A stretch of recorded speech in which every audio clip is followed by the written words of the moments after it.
What's going on, boxing fans? Julian Williams here at the distance, back in my prison cell. No, I'm fucking with you guys. Anyway, guys, this is my next video. 2 days ago, I recorded my Victor Ortiz versus Lamont Peterson. I haven't posted it yet, so you'll see that video along with this video and another video for Vladimir Klitschko. Been very busy this week, transferring colleges.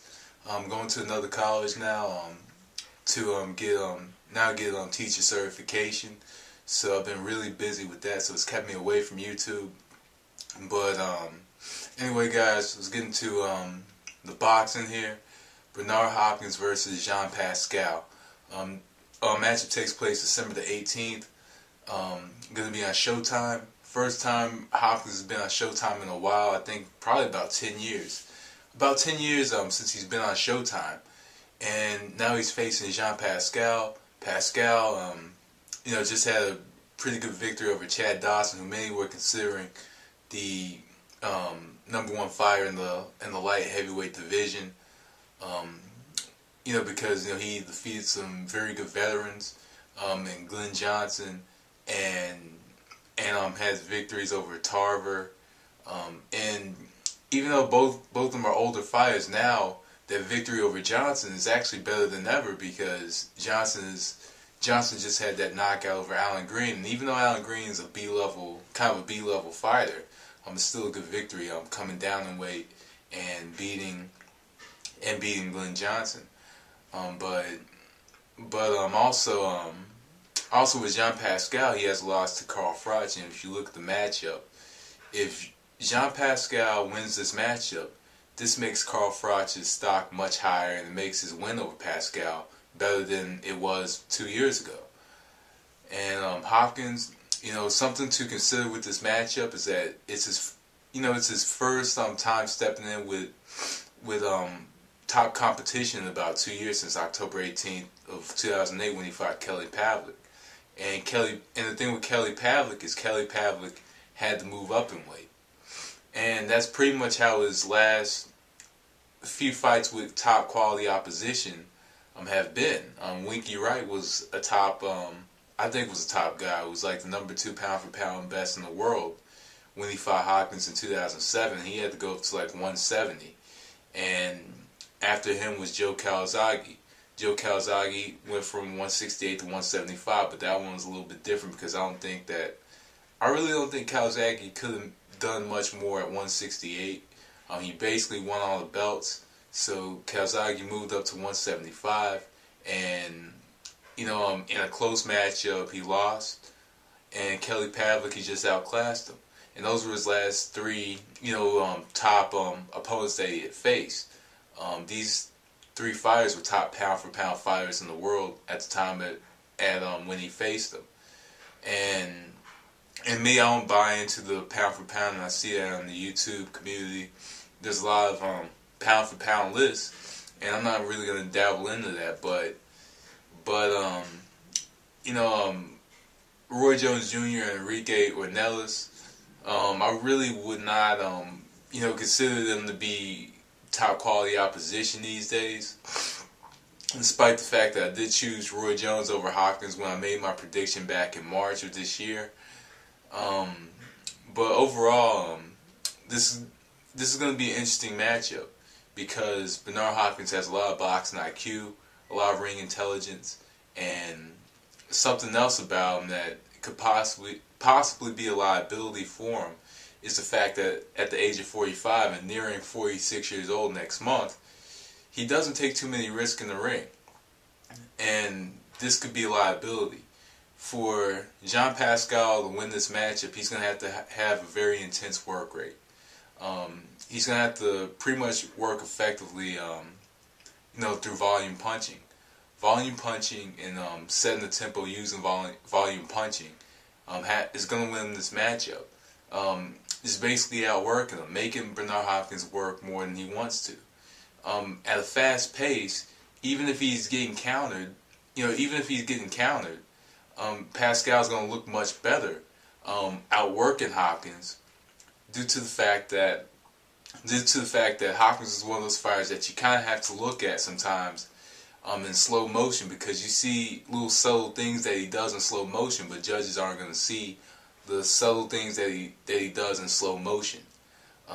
Everything's going to be at a fast pace. So if Pascal comes forward and he jabs, he has a high work rate. I think he can win the match based on work rate. If he can go in at least and put at least about 7, 8 rounds in the bag. Just come in the first 7, 8 rounds and just work with a lot of intensity. Then I think that he could defeat Bernard Hopkins, because if you look at Jermaine Taylor and Joe Calzaghe, even though both of them were getting countered, they were coming forward and they were working at a high work rate. The work rates were very high. They threw a lot of punches, and one thing about both of them was they were quite wary of throwing a lot of punches, because Bernard could counter very well, and he can counter effectively. So that's something that both of them were wary about, but they went in and they outworked them. In the Calzaghe fight, even as close as it was, I thought Bernard did enough to win. I thought both fighters did enough to win, but what looks better is the work rate of Calzaghe. So anyway, just really, I think with Pascal, it's all about work rate. Staying outside the whole entire matchup. Doesn't want to get inside with Hopkins, because Hopkins is going to land that short right hand, the left hook, the uppercut to the body, the left hook to the body. Those are punches that he can land very clean inside. So he does want to stay out of the inside. He wants to pretty much keep it outside. Keep Hopkins keep Hopkins at the end of the jab, and just simply outwork him, work with a lot of intensity. I think he could win this matchup just based on that. Bernard Hopkins is the master of tacticians in the sport of boxing, I believe. He's a thinking boxer. He can counter very well, and he boxes very well. He boxes when he needs to. He takes risk when he needs to, and very good counter puncher, very technical, very good at dissecting his opponents. And there's going to be I think there's going to be a lot of openings against Pascal for Hopkins. I think that Hopkins has the ability to slowly dissect Pascal. And honestly, my opinion, if Hopkins is the type of fighter that if he was in the 15-round era, he probably would have defeated Calzaghe, and he probably would have defeated Jermaine Taylor. He definitely would have defeated Jermaine Taylor in the 15-round era. And what I think about this matchup, will Hopkins have enough time to just simply dissect Pascal? Pascal comes out and he throws a lot of punches. Pascal in the Dawson fight did a little bit of waiting. And then he came in with the 1-2. I think that Hopkins needs to counter effectively inside of Pascal's punches, because Pascal throws very wide. Also, look for the short right hand. I think that's going to be there for when Pascal leads in. Try to clinch inside after he lands a short right hand. If he clinches inside, then he lands clean shots inside. And like I said, he's very accurate with the left hook inside.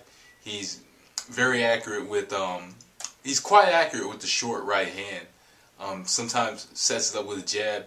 Hopkins these days doesn't set up anything with a jab. Everything is set up from his counter shots. So a lot of that, a lot of countering, I think will slowly dissect him. Maybe be on the attack a little more. He does have a crisp left hook that he can lead in with and actually get away with it. Sometimes you just don't see it coming.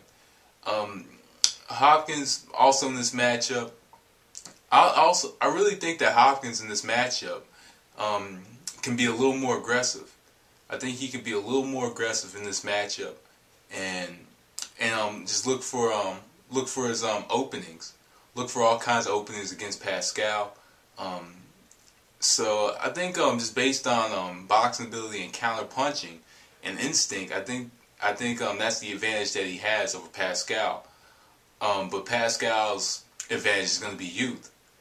So, this is a hard match to analyze because really we don't know if Hopkins is going to get old overnight. And fighters like Hopkins, fighters with boxing ability that can think and know how to outpoint and have all kinds of experience in the sport, more than 20 years in the sport. Hopkins, is a fighter that I think will be missed in the next 2 years. Because I don't think we're going to have a fighter that is willing to fight everybody. And you can debate with Chad Dawson, but willing to fight everybody and work from the bottom all the way to the top. Not too many fighters that have that mentality these days.